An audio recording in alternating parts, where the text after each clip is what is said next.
hearts beat to the city streets. We began to feel the fire.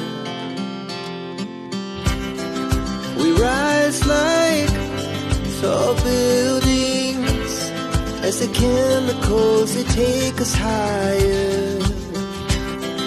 The night's young and it's just begun as she puts her hand in mine. So yan na guys yung patubo kong kamote. Ayan, so ayan, itatanim na natin yan guys at bibisitain natin pag nabuhay na.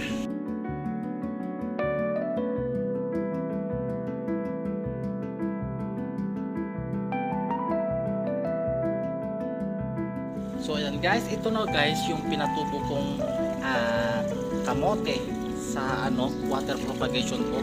Ayan, pwede na tayong guys, harvest. Ayan, dinidiligan ko. Ayan, kunin na natin yung mga yan. Pwede na siyang ulamin. Ayan, o diba? Kaya magtanim-tanim lang tayo guys.